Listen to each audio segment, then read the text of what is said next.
Et bonjour à tous. Une rapide présentation quand même des structures auxquelles j'appartiens. Donc, vous voyez un gros logo CIBC puisque Fédération des CIBC. Les CIBC sont des structures d'accompagnement des parcours, accompagnement des parcours qui peuvent être de plusieurs sortes, plusieurs dispositifs, euh, de l'ordre du bilan de compétences, de la VAE, mais également de l'accompagnement à l'insertion de personnes qui pourraient être en, en recherche d'emploi ou en rupture de parcours. Des modalités individuelles, collectives, et le labo CIBC, puisque depuis un peu plus d'un an maintenant, je suis responsable de recherche et développement, ce qu'on appelle le labo CIBC, structure créée par le CIBC Normandie, qui est destinée à développer un certain nombre de méthodes et former des professionnels de l'accompagnement autour, notamment d'outils d'identification de compétences. Aujourd'hui, je vais vous parler un peu plus en détail d'une expérimentation qui a débuté il y a plus d'un an maintenant, et je vais vous faire d'ailleurs une petite chronologie, une petite genèse de ce qui s'est passé à Saint-Lô, Centre-Manche, depuis quelques temps. Et plus largement, vous verrez par extension, vous parler un petit peu de notre accompagnement des territoires et donc de la mise en place de ces territoires de compétences, territoires apprenants, c'est le nom qu'on leur donne. N'hésitez pas à me poser des questions au cours de ce déroulé. Je vous propose déjà de réaffirmer un certain nombre d'objectifs qui sont les nôtres, indépendamment de ces accompagnements depuis des années. Et je pense qu'on partage avec un certain nombre de structures ou de professionnels qui sont cette table virtuelle, et notamment le fait d'agir et d'accompagner, quels que soient les dispositifs que j'ai cités plus tôt, nos bénéficiaires au développement de leur pouvoir d'agir. Alors, développement de pouvoir d'agir pour forcément qu'il y ait engagement. Donc, je vous soumets cette petite équation qui est selon nous importante, ce sur quoi on essaie de travailler, ce sur quoi on essaie de mettre en place des leviers pour les personnes. Pour qu'ils puissent aboutir à cet engagement, on fait en sorte qu'ils puissent développer un sentiment de compétence. Un sentiment de compétence qui va être important pour comme son nom l'indique, être en mesure d'affronter de nouvelles épreuves, de nouvelles démarches, en ayant en tout cas le ressenti qu'on va pouvoir les dépasser, qu'on va pouvoir avoir une prise sur les situations.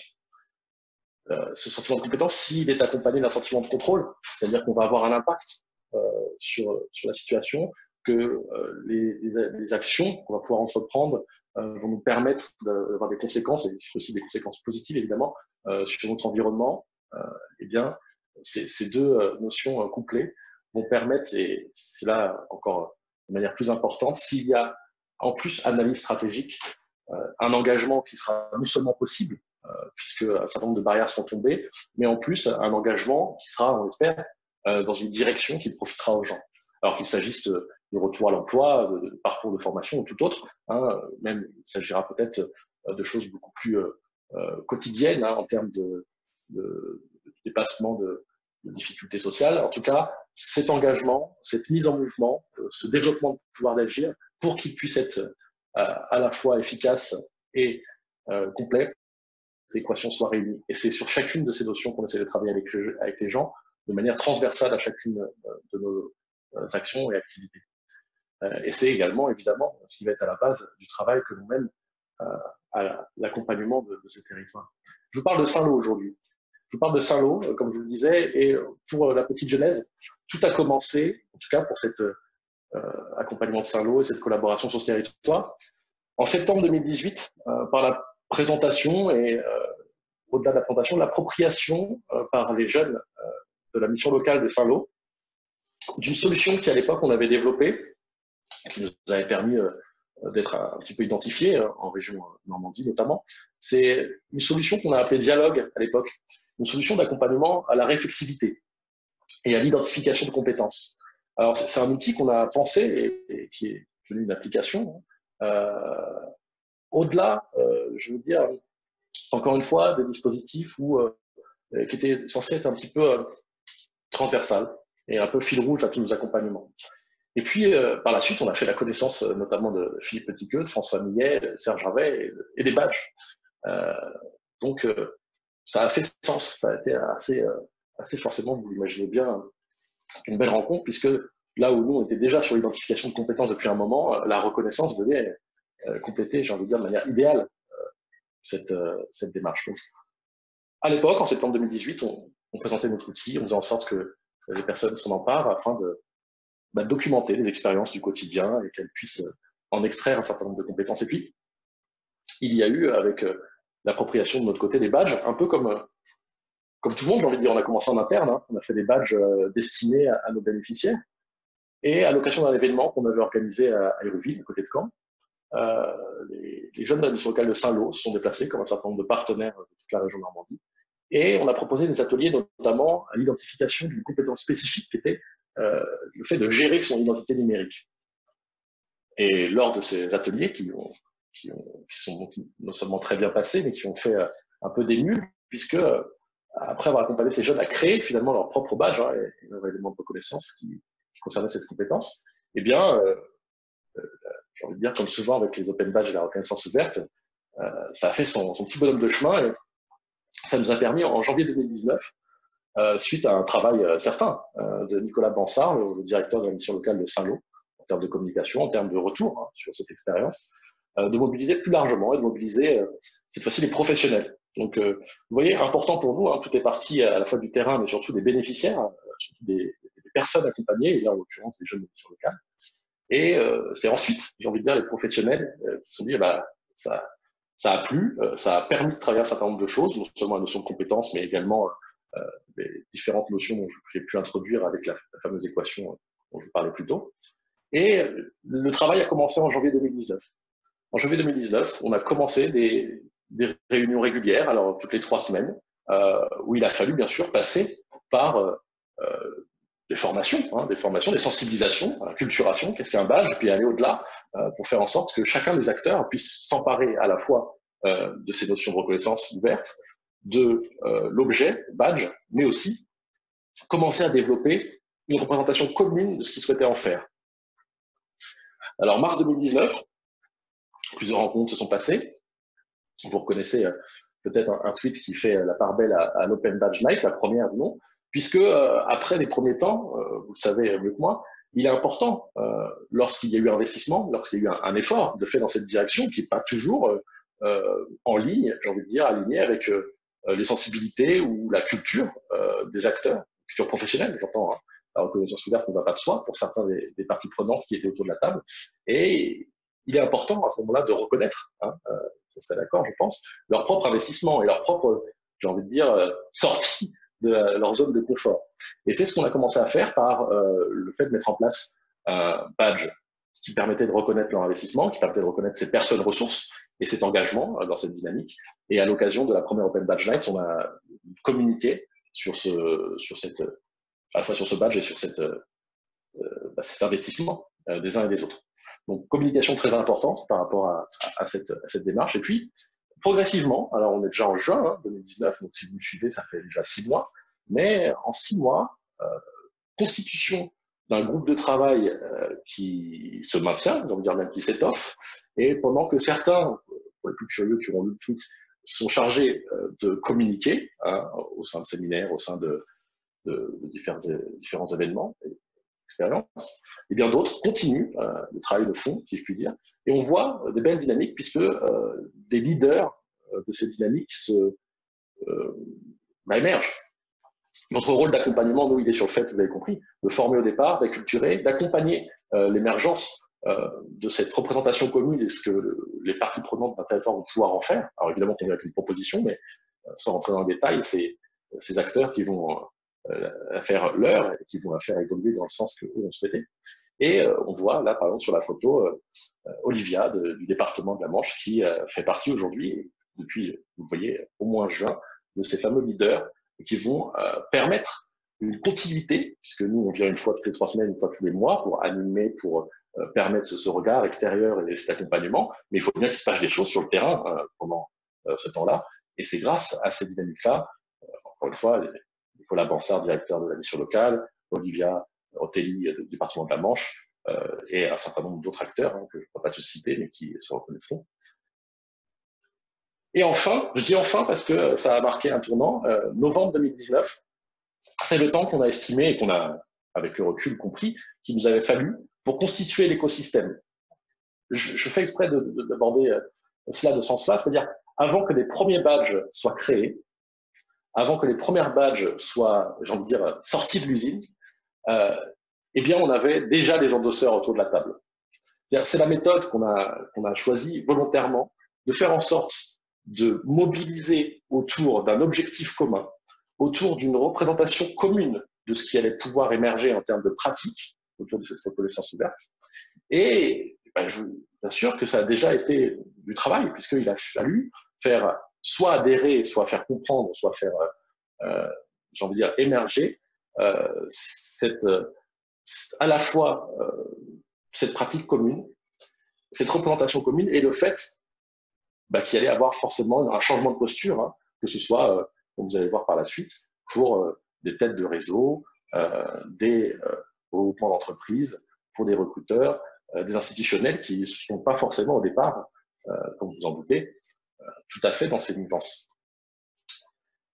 Ce qui a donné aujourd'hui, mais encore pour un petit moment, un collectif qui s'est presque, j'ai envie de dire, nommé Manche Open Badge, qui est constitué, vous voyez qu'un certain nombre de partenaires, on n'a pas pu tous les citer sur ce visuel, mais un certain nombre de partenaires, parmi lesquels ceux que vous identifiez là, des institutionnels, des entreprises privées, des organismes de formation, des organismes d'accompagnement, et toutes ces personnes qui ont au moins une, parfois deux représentants à l'intérieur de ce collectif, qui décident chacune des étapes ensemble et qui va petit à petit faire descendre sur le terrain, j'ai envie de dire, et on va rester un peu plus sur cette diapo pour vous expliquer, ces fameux badges. Puisque s'il y a eu d'abord l'écosystème de badges, s'il y a d'abord eu à la fois les futurs émetteurs et les futurs endosseurs autour de la table, encore une fois, nous on venait avec une proposition.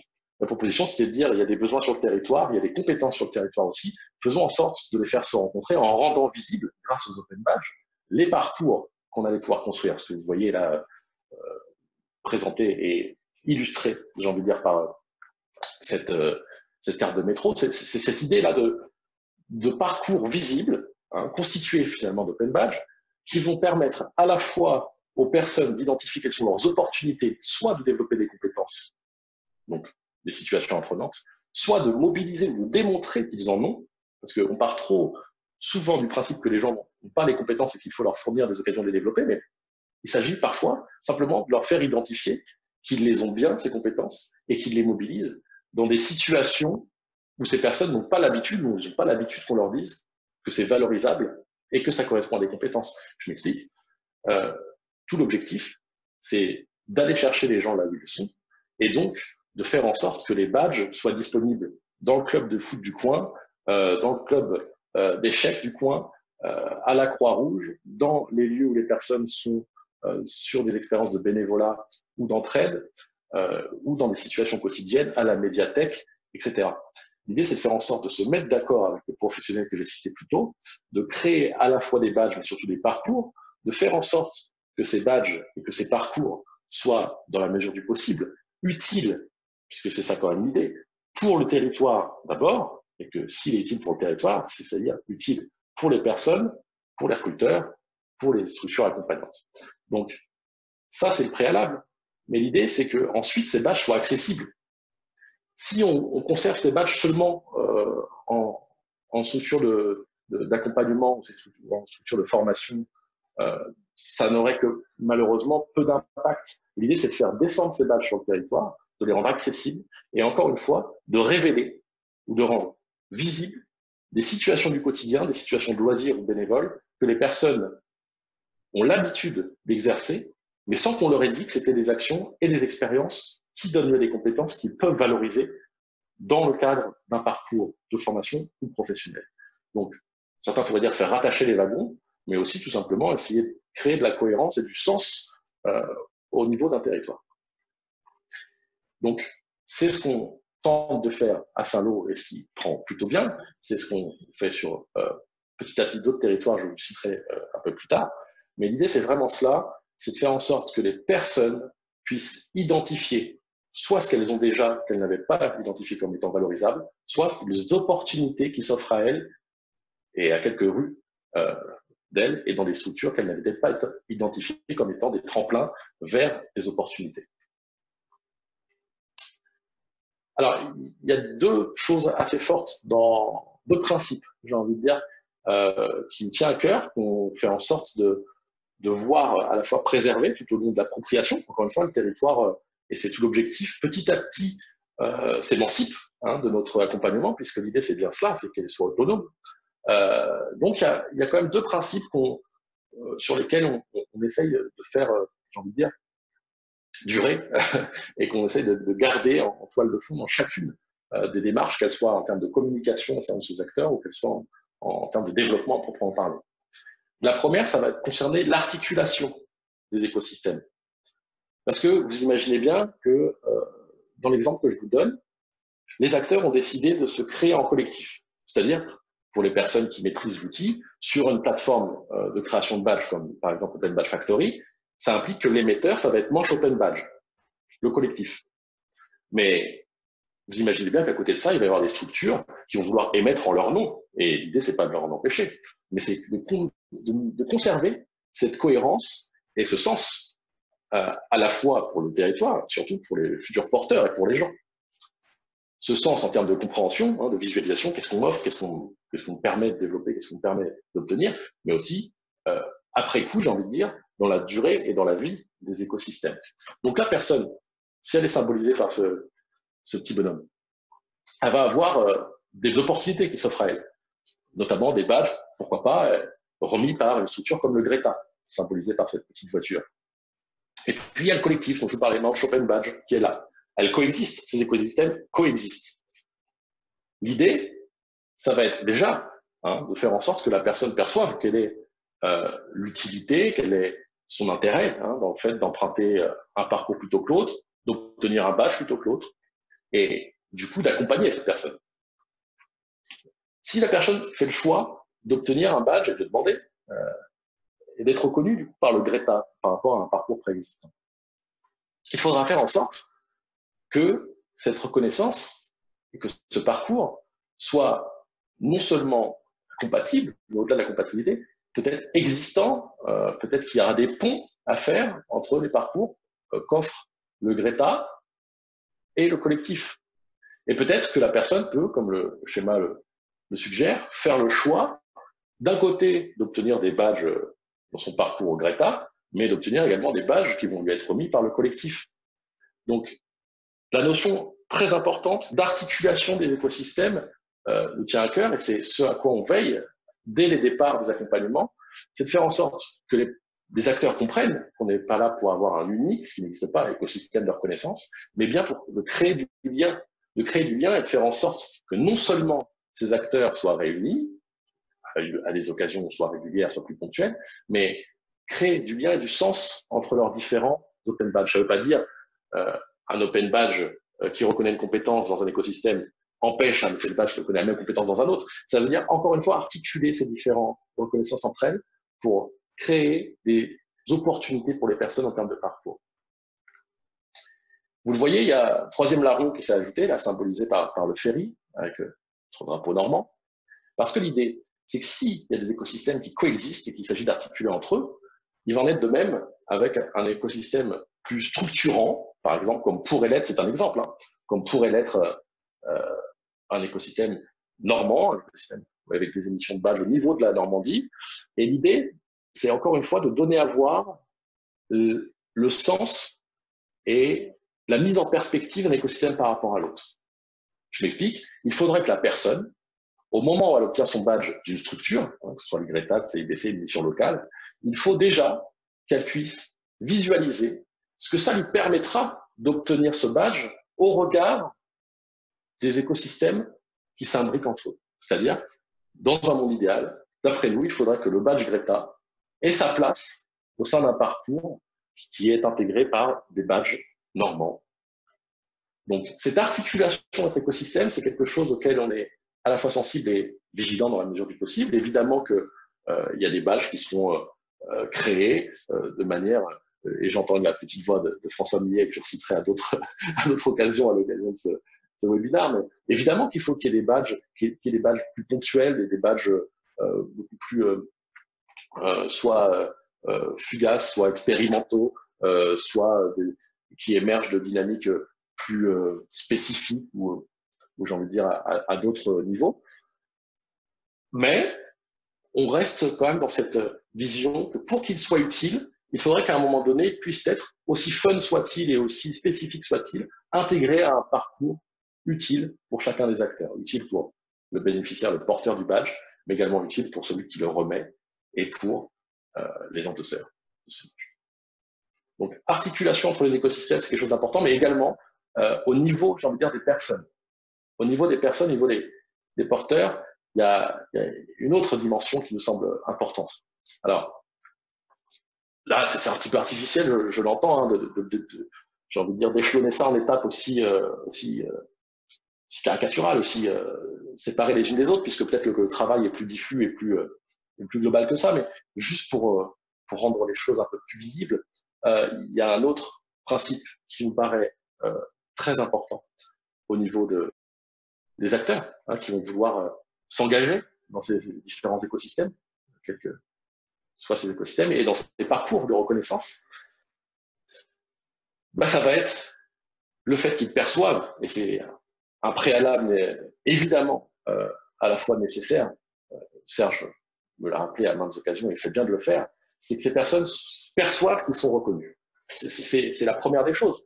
Et c'est ce qui va d'abord les mettre en action, c'est ce changement un petit peu de paradigme qu'on propose, que ce soit nous au CBC avec l'accompagnement des parcours, que ce soit Mathieu Mathieu Muselet qui a été à ma place lors d'un stage clinique il y a quelques semaines, il a tout à fait bien illustré également, que ce soit Philippe Petitqueux au niveau de l'enseignement agricole, c'est que les acteurs puissent se rendre compte et les bénéficiaires puissent se rendre compte qu'il y a quelque chose qui change dans le regard, qu'il y a quelque chose qui va leur permettre d'agir d'une manière où finalement ils sont préalablement reconnus. Et c'est une des phrases, je citerai juste pour finir là-dessus aussi, que Martel a raison, souvent Jean Van Spelden, du réseau APP, qui dit que la reconnaissance précède la connaissance.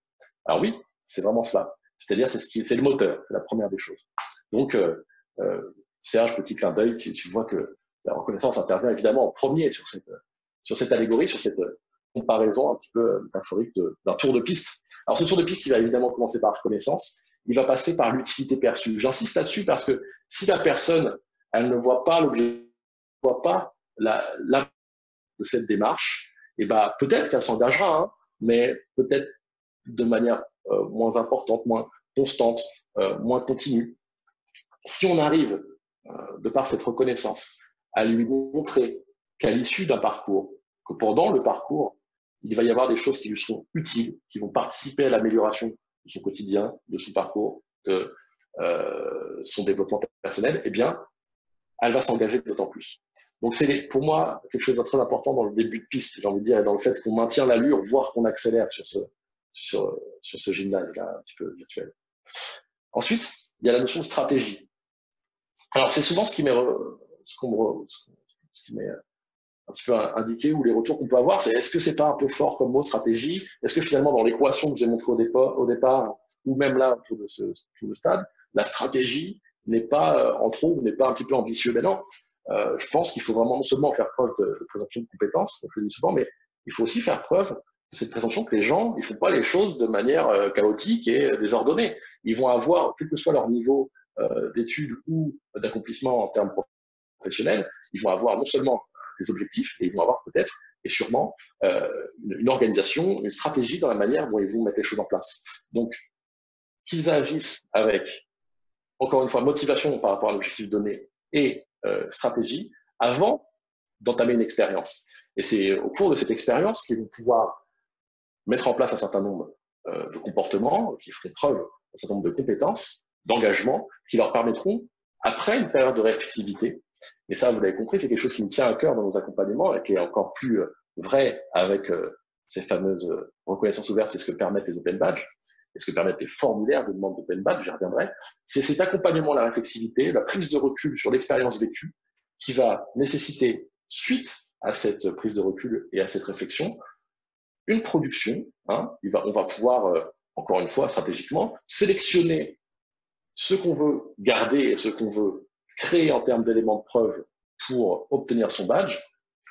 Donc, c'est ce que j'appelle production de demande. C'est qu'au moment de la demande de badge, plus on aura réfléchi et plus on aura été en mesure d'être accompagné, que ce soit par une personne, par une démarche et une méthode, on va être en mesure de sélectionner, de produire nos éléments de preuve, ce qu'on veut garder, ce qu'on veut garder en termes de traces et ce qu'on veut mettre en avant. Et puis, si ces épreuves, je ne vous apprends rien, hein, satisfont les critères attendus, il y aura bien reconnaissance. Dernière petite chose, les étapes. J'ai passé du temps dessus, mais le plus important par rapport à, selon moi, ce schéma, c'est de vous transmettre que d'après nous, et c'est là où on va en venir avec notre principe, la reconnaissance, elle ne s'arrête ni au début, ni à la fin de ce tour-là. La reconnaissance, elle doit être à force de tours de stade. Ce que permettent les badges et ce que permet la reconnaissance ouverte, au-delà de tout ce qui est déjà, accepté et connu par rapport à ce qu'on met en place les uns et les autres. D'après nous, c'est le fait de réactualiser cette reconnaissance, c'est le fait de maintenir une dynamique de reconnaissance, peut-être à partir du même badge au départ.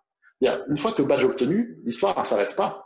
Une fois que le badge est obtenu, il convient, puisque les outils nous permettent et que c'est toute la démarche, de continuer à l'alimenter avec des éléments de preuve. Sur la base de ces nouveaux éléments de preuve, par le jeu des endossements individuels, aller, j'ai envie de dire, non pas accumuler, mais obtenir des reconnaissances supplémentaires sur la base de ces nouveaux éléments de preuve et de ces nouvelles ressources que l'on aura continué à glaner. Et c'est une image que j'utilise souvent, c'est un petit peu la différence entre cueillir des fleurs fraîches et un herbier. Un herbier, bah, c'est sympa, on peut faire une collection, mais bon, c'est pas très vivant, quoi. Des fleurs fraîches, c'est différent.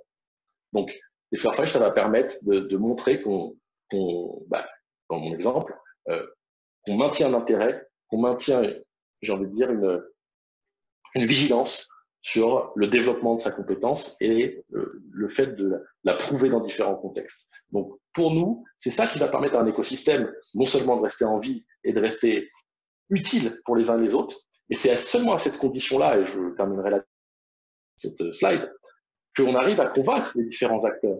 Parce que un institutionnel ou un groupement d'entreprises ou un syndicat, pour convaincre qu'on va fonctionner comme cela et pour éviter des notions de double validation ou de choses qui des tentations normales, hein, qui essaient comme un élastique de revenir à de la reconnaissance plus formelle, et ben, c'est seulement à ces conditions-là, au fait de faire comprendre que la personne elle va être à l'origine de sa reconnaissance, qu'elle va continuer à travailler, qu'elle va continuer à travailler à la prouver et à obtenir ces différentes reconnaissances auprès des différents acteurs qui vont trouver sur son parcours. Et c'est seulement à cette condition-là d'alimenter la représentation des différentes parties prenantes de l'écosystème qu'on va réussir à les convaincre que c'est à la fois quelque chose qui permet aux gens d'être acteurs de leur parcours, mais qui permet également aux différents acteurs que j'ai cités, recruteurs, formateurs, de s'assurer de l'investissement des uns et des autres. Alors, je ne vais pas passer très longtemps là-dessus, mais je voulais juste, avec l'exemple du badge J'adapte, vous pourrez systématiquement, je vous ai mis des petites URL raccourcis, faire la demande de ces badges lorsque vous les verrez, ou la même chose avec d'autres liens. Je vous ai juste mis ce badge sur lequel je vais passer là rapidement. Dépêchez-vous de flasher le QR code ou de noter l'URL si vous le souhaitez. Je voulais juste illustrer cet accompagnement à la réflexivité pour vous montrer un formulaire de demande, et en l'occurrence le formulaire de demande du badge J'adapte. L'idée, c'est de faire en sorte que les personnes, alors c'est encore plus vrai et mieux si elles sont accompagnées, hein, c'est que les personnes soient en mesure de documenter au maximum, d'alimenter au maximum ce formulaire à partir d'un résultat obtenu. Un résultat, je vous invite à essayer de vous projeter par rapport au contexte qu'on vit et par exemple ce badge J'adapte, quel résultat on obtient hein, au cours de cette expérience, quelle qu'elle soit, en l'occurrence il s'agit de l'expérience et de la compétence d'adaptation, de décrire le déroulé de l'action de la manière la plus complète possible, la plus détaillée possible. Les moyens qu'on a mobilisés, les ressources qu'on a fait preuve, externes, internes, les difficultés qu'on a pu surmonter, de vraiment de faire en sorte de décrire au maximum, avec le maximum de détails se dérouler, puisqu'on est dans une logique, et vous le voyez, hein, les deux petits astérisques rouges, c'est les deux seules catégories qu'on signale comme étant indispensables à la demande du badge. On est un peu dans une logique validation VAE. On veut avoir le maximum d'éléments par rapport à cela pour, sur la base de l'expérience décrite par la personne, être en mesure de faire correspondre cela à une compétence donnée.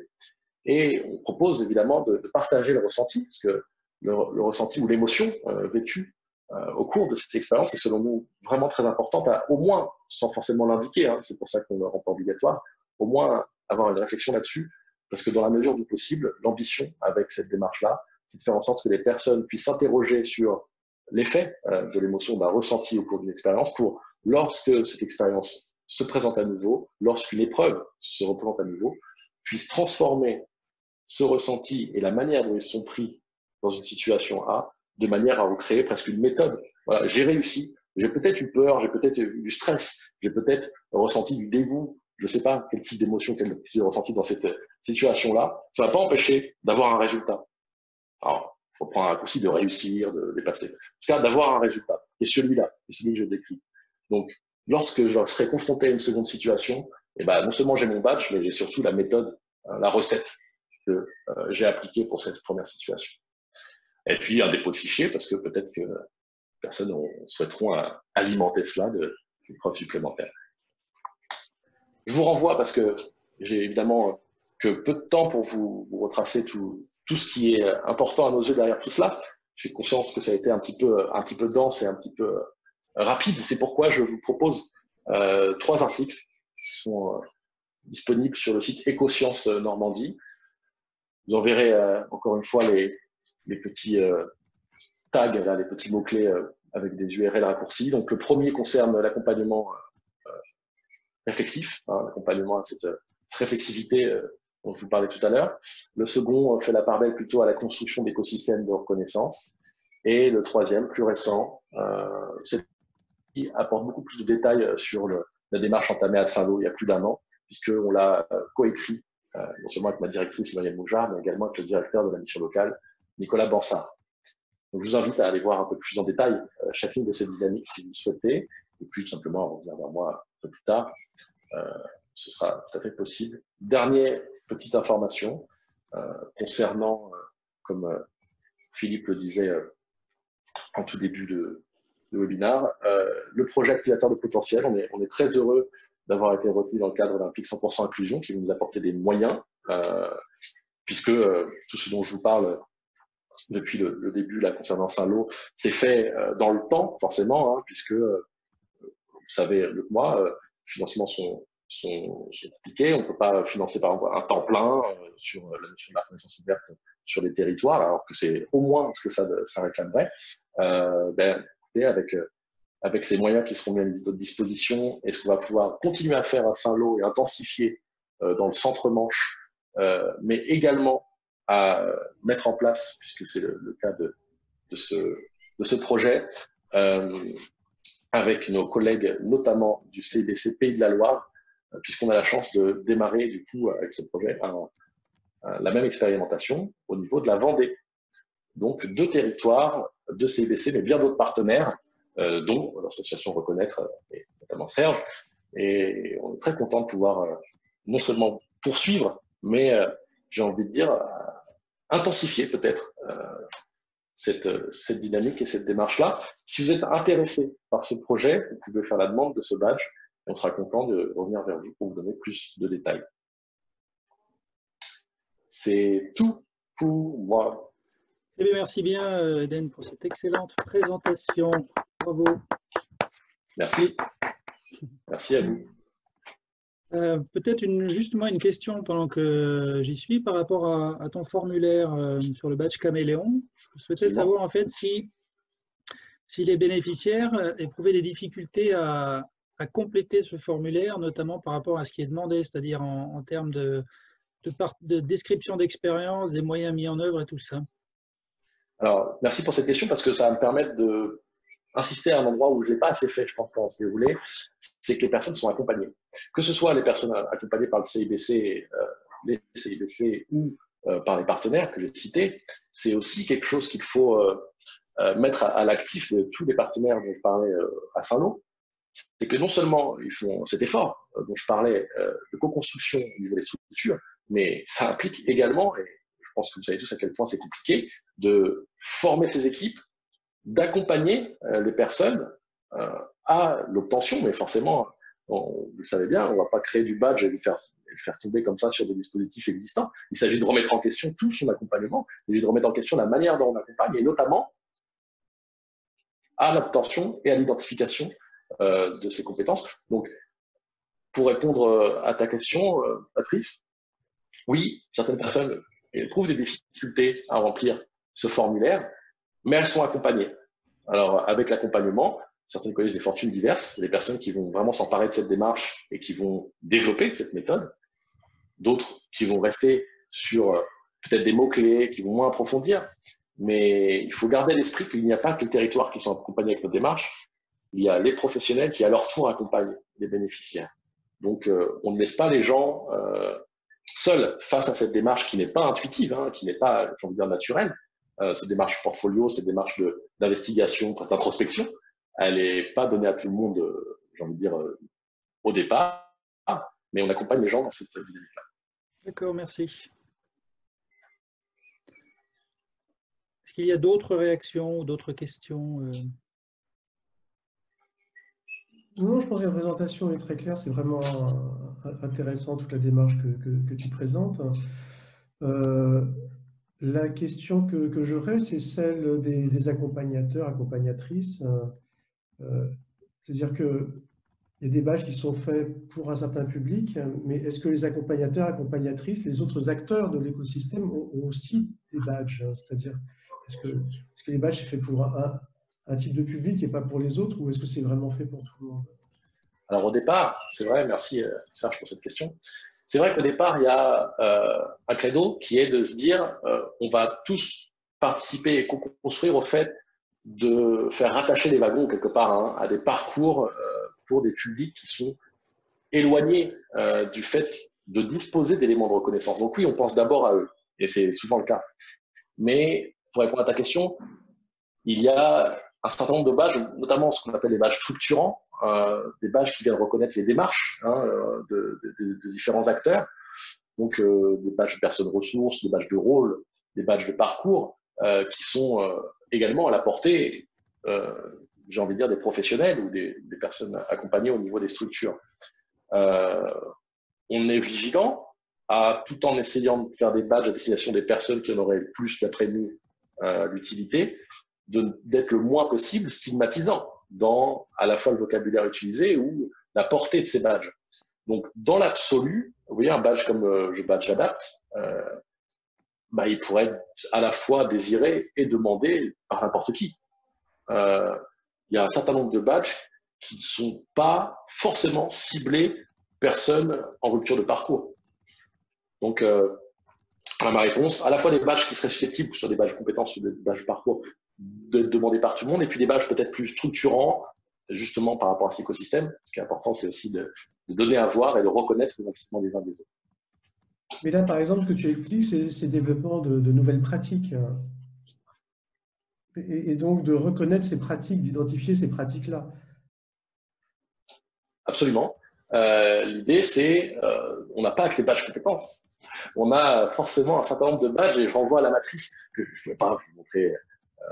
Il faudrait qu'on passe 4 heures ensemble, et c'est prévu. Je vous renverrai à certaines dates qui sont notamment le 9 et le 10 juillet au Dôme, on l'espère, ou en tout cas peut-être comme là en visio, ce sera de toute manière maintenu. Et là, on aura plus de temps pour en parler, mais je vous renvoie à la matrice notamment de François Millet du Dôme, duquel on s'est inspiré, qu'on s'est approprié, hein, on est un peu dans cette construction aussi en termes de matrice. Et dans notre cas, non seulement il y a un certain nombre de badges compétences, comme tu le sais, mais il y a également hein, tous les badges qui relèvent des badges d'expérience, des badges de parcours, ainsi de suite. Donc, il n'y a pas que des badges de compétences, et je pense que la reconnaissance, elle ne s'arrête pas à cela. Hein. Elle va d'abord puiser dans l'expérience. Et l'important, c'est ça avant tout, c'est de faire en sorte que les gens identifient qu'ils ont déjà des expériences quotidiennes et qu'ils ont des expériences qu'ils peuvent atteindre autour d'eux sans plus de débauche d'énergie que cela, sans grande difficulté, qui leur permettrait quelque chose à leur niveau. C'est d'abord ça l'objectif. Merci.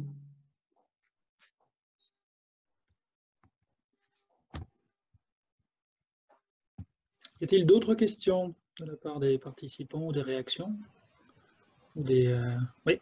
Moi, j'ai une petite question, oui. C'était sur la diapo avec le Greta, là. Je voulais un peu savoir un peu comment vous aviez prévu l'organisation, justement, vis-à-vis d'une personne qui va bénéficier de badge d'un opérateur formateur et puis de votre réseau au niveau de manche Open Badge. Est-ce qu'on parle d'endossement? Comment vous avez un peu organisé ça vis-à-vis aussi du dialogue avec les opérateurs qui auraient aussi envie d'émettre des badges? Ah, bien sûr, alors là, moi, au-delà des volontés ou des souhaits que je pourrais formuler, je vais vous parler de l'existant et de ce qui s'est passé au cours de cette expérience. Ce qui est très intéressant, c'est qu'on a eu, en fait, au départ, un noyau dur de personnes. Alors, non, je vais refaire. On a eu au départ un certain nombre d'intéressés, de curieux. Donc, on a eu un groupe assez étoffé. Puis, vu ce que ça exige, hein, à la fois en termes d'efforts de projection et ensuite quand on réalise de travail à venir pour le réaliser, ce travail et le concrétiser, on a eu forcément un petit peu de pertes dans le groupe. Donc, on a eu un noyau dur pendant plusieurs mois, mais un noyau dur assez diversifié dans l'origine en termes de structure et d'intérêt des uns des autres. Et puis, au fur et à mesure, ce noyau dur, il s'est quand même étoffé. On a eu des gens qui sont entrés dans la danse. Et ce qu'on a observé, c'est qu'il y avait des dynamiques existantes, notamment par rapport au badge. Philippe le sait, il a eu aussi l'occasion d'aller à Saint-Lô. Et ce qui est intéressant, c'est de voir que déjà, ces dynamiques, elles peuvent tout à fait cohabiter en parallèle, mais qu'il y a forcément un moment, si on veut faire les choses bien, j'ai envie de dire, à la fois pour les gens et pour le territoire, où ça va se rencontrer. Et c'est souvent il y a des ambassadeurs un peu comme ça qui créent la rencontre. Et du coup, c'est ça qui va être intéressant, c'est le fait que, quel que soit le timing, au moment où on se rencontre, il s'agit peut-être pas d'absorber, c'est pas ça l'idée. Il ne s'agit pas d'absorber tous les badges de structure qui en émet, mais peut-être qu'il y a un badge qui va faire sens s'il rentre dans un parcours commun avec un autre regroupement. Donc, évidemment qu'il y a le jeu des endossements, vous l'avez compris, toutes les personnes autour de la table de ce collectif, elles deviennent par définition des endosseurs, puisqu'ils ont fait le choix, c'est un choix fort qu'on n'a pas du tout guidé. Nous, au début, on pensait, par expérience, que chaque structure allait se créer son compte et puis s'endosser les unes les autres, qui est un petit peu la pratique, l'usage. Puis non, ils ont fait le choix de se regrouper sous un nom collectif et de se créer un collectif et du coup d'émettre au nom de ce collectif. Ce qui n'empêchera pas la mission locale d'avoir son propre compte Open Badge Factory et d'émettre ses propres badges. Mais du coup, il y a vraiment ces relations qui se font à la fois par endossement, mais aussi, j'ai envie de dire, par création de parcours.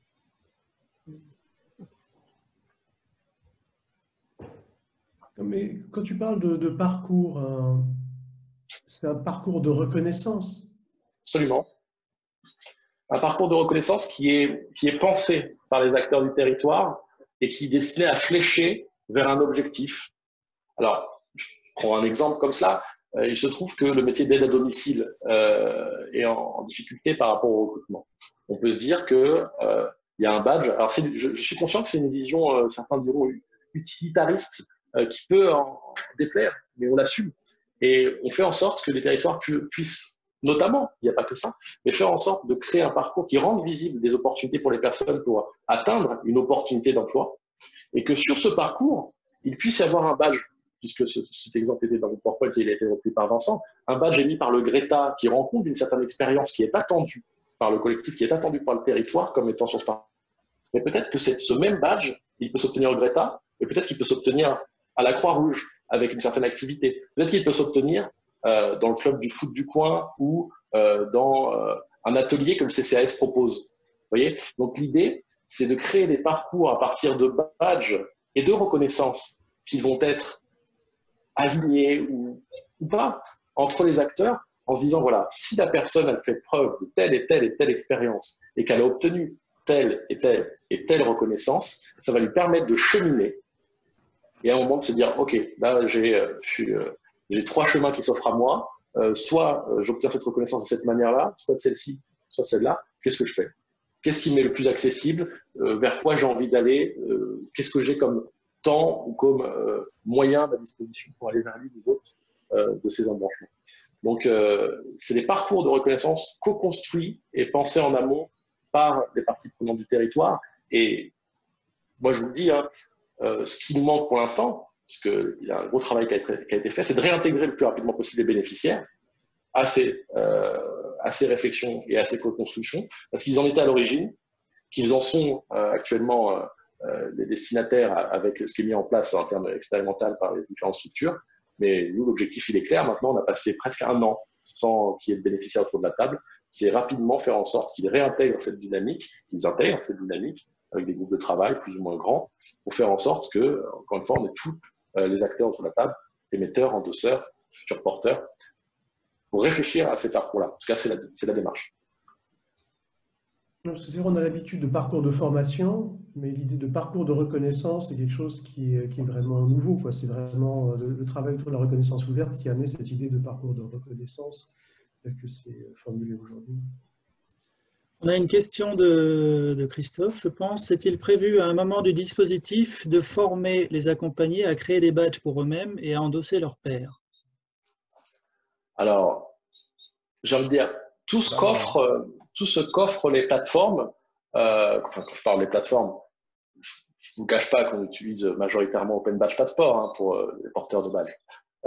Il est évidemment prévu que les porteurs de badges soient accompagnés dans l'appropriation de la plateforme. Et qui dit accompagné dans l'appropriation de la plateforme dit de rien laisser en zone d'ombre et faire en sorte qu'ils sachent à quoi correspond chacune des parties, tout ce que leur offre cette plateforme. Donc, c'est pas mis comme un principe dans l'accompagnement du territoire, mais par contre, ça nous paraît presque évident, c'est-à-dire que déjà, il s'agit de former les futurs formateurs, c'est-à-dire de former les conseillers sur local, les agents des départements, des personnes sur le terrain qui sont susceptibles non seulement d'acculturer et de former la plateforme, mais il y a aussi, vous savez bien, tout ce qui tourne autour de la communication qui est très important. Et la difficulté là-dessus, c'est de savoir où mettre le curseur sur ce que la personne doit savoir pour transmettre. Ça, c'est perso une des difficultés à laquelle je me suis confronté au départ, c'est qu'au début, on a envie de tout transmettre.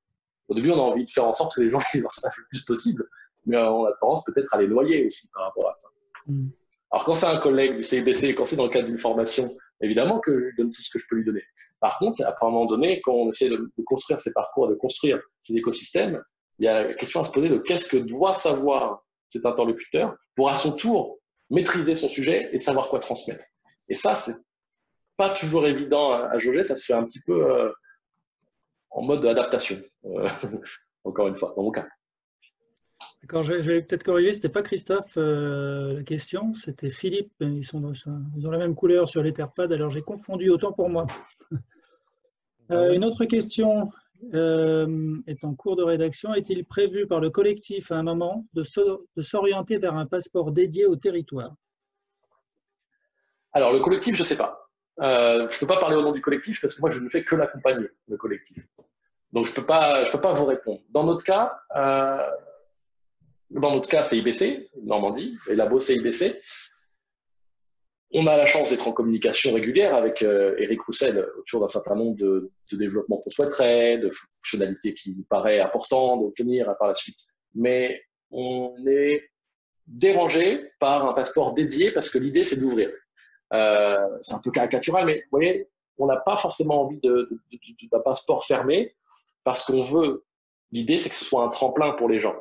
Et que, dans l'idéal, quelqu'un qui obtient de la reconnaissance centre-manche, qui obtient de la reconnaissance en Vendée, qui obtient de la reconnaissance quel que soit le territoire et son écosystème, eh ben, elle est comme une sorte que ça lui soit facilité le fait d'avoir accès au reste de la plateforme, que ça lui soit facilité d'avoir accès à des choses qui n'ont pas forcément été co-construites par nous. Donc, s'il est vrai que c'est une fonctionnalité qu'on aimerait bien et qu'il est possible sûrement d'obtenir, de filtrer ou d'affiner un certain nombre de choses par rapport à une localité ou à un dispositif spécifique. Dans notre cas, pour l'instant en tout cas, le fait d'avoir un passeport dédié ne nous paraît pas opportun. Alors, d'autres questions?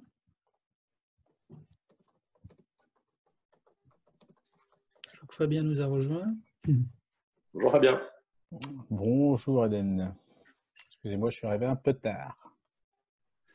Pas de souci. Alors, on approche de 19 h, donc deux petites annonces sur les prochains webinaires de la Badge Clinique. Mercredi prochain, nous avons une présentation en anglais de la part de Serge, badge de compétences halte au feu.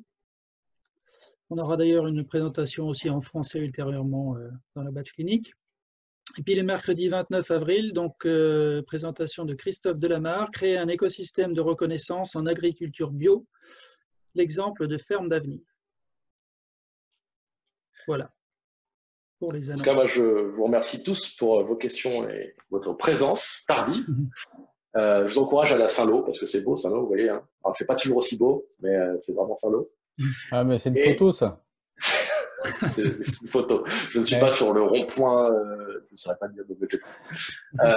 Et je vous encourage vraiment à noter les 9 et 10 juillet pour, je l'espère, être présent à distance, mais présent quand même au Dôme pour 2 journées sur l'accompagnement et la reconnaissance, auquel on a la chance d'avoir un certain nombre d'entre vous dans les présentations, messieurs, et particulièrement Serge. Et si ça ne se fait pas en présentiel, écoutez, je pense que ce type de modalité ne nous fait plus peur, donc on aura l'occasion de se retrouver de toute manière, même en distanciel. Donc les 9 et 10 juillet. T'as dit messieurs, mais ça manque de filles. Hein. Voilà, ça, c'est pas faute Non, d'avoir communiqué sur les réseaux. Hein. Muriel est partie. Muriel est partie. Il y a un vrai effort à faire là. Ouais. Et pourtant, dans le réseau CIBC, Eden, je pense que tu pourras confirmer qu'on est quand même en très très grosse minorité, les hommes. C'est vrai, c'est vrai. C'est les hommes qui parlent, les femmes qui bossent. Ça doit être quelque chose comme ça. Les gars, il y a Muriel qui doit écouter il y a Muriel qui doit écouter d'une oreille. Donc, attention. En tout cas, Eden, merci bien pour cette excellente présentation. Merci à tous pour votre participation. Puis rendez-vous mercredi prochain. À bientôt. Bonne soirée tout le monde. Merci à tous. Au revoir. Merci Eden.